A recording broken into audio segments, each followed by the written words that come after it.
हीर रांझा। भाग 4 स्वीकार, त्याग और प्रेम की परिपक्वता।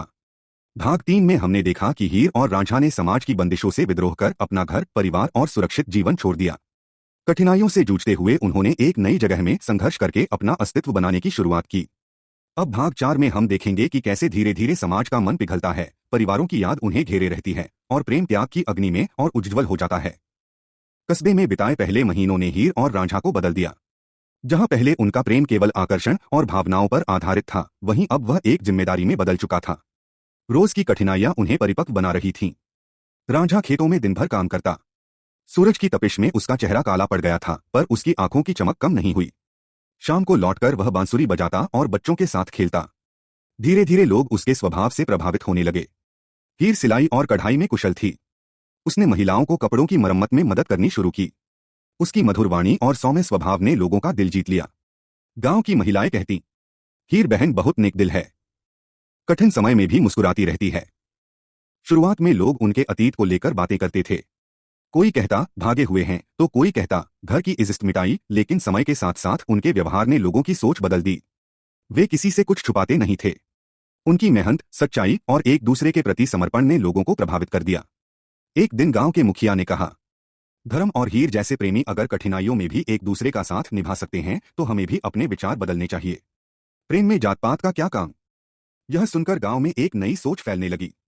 धीरे धीरे लोग उन्हें सम्मान की नजर से देखने लगे। फिर भी दोनों का मन बार बार अपने घर लौटने को तरसता। हीर की मां की आंखों में आंसू, पिता का सख्त चेहरा, भाई बहनों की याद, सब उसे भीतर से तोड़ देते। कई बार वह रात में चुपचाप रोती और भगवान से प्रार्थना करती। एक रात हीर ने रांझा से कहा, मुझे मां की याद आती है, क्या हम कभी लौट सकते हैं? रांझा ने उसका सिर सहलाते हुए कहा, हीर, अगर हम मजबूती से खड़े रहेंगे तो एक दिन सब हमें समझेंगे। हमें अपने प्रेम की सच्चाई से उन्हें मनाना होगा। हीर ने धीरे से कहा, मैं अपने घर की इज्जत को चोट नहीं पहुंचाना चाहती, पर मैं अपना जीवन भी नहीं छोड़ सकती। रांझा ने जवाब दिया, प्रेम का रास्ता आसान नहीं होता, लेकिन हम सच के साथ खड़े हैं। यह हमारी सबसे बड़ी ताकत है। एक दिन कस्बे में एक मेले का आयोजन हुआ। वहां दूरदराज से लोग आए। हीर और रांझा भी गए। मेले में अचानक हीर की मां भी आ पहुंची।